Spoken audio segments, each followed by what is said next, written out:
tumaze gusinyana amasezerano y'imikoranire hagati ya Association Rayon Sport ndetse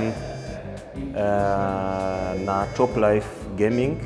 Top Life Gaming ni company izajya ikora ibintu by'imikino mu Rwanda, ikaba ibarizwa mu bihugu bitanu ariko irimo iranakomeza no kwaguka muri Afurika hose. Ikaba ikuriwe n'umuhanzi Mr Easy, ndetse ngira ngo mwana bibonye ko muri uyu muhango wo gusinya amasezerano yari hagarariwe na brand ambassador wayo Nandi, ni umuhanzikazi usanzwe umenyerewe muri aka karere mu gihugu cya Tanzania, basanzwe banakorana. So ni amasezerano azamara imyaka 2 ariko dushobora kongera,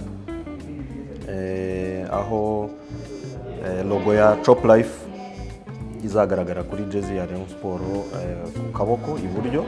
Twishimiye rero imikoranire, twagize igihe kinini cyo kubiganiraho, tubitekerezaho cyane ko umuhanzi Mr Easy yabaye umukunzi wa Rayon Sport. Ababyibuka neza yigeze kuza kureba match ya Rayon Sport kuri stade regional Nyamirambo, akunda akunze equipe. Rero avuga ko mu gihe cyose arimo akorera amanda go gukorana n'ikipe ya Rayon Sport.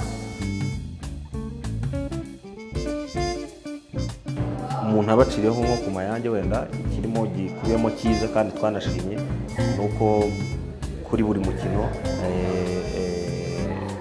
isosiyete ya Top Life Gaming yiyemeje kuzajya iha motivation abakinnyi, kandi ikabikora mu rwego rwo kugira ngo ifashe ekipe mu kuba yatsinda. Ni ukuvuga ngo motivation mvuga nta yindi ni prime, hari agashimwe bazajya bagenera buri mukinnyi kuri buri mukino, kandi batitaye ngo yakinnye cyangwa ntiyakinnye, ahubwo muri rusange buri mukinnyi wese wa ekipe ya Rayon Sport ndetse n'umukozi wese wa Rayon Sport. Urumva ni ikintu cyiza tutari dusanzwe dufite. Ibindi byo ni bireba ekipe muri rusange, ni bireba ekipe.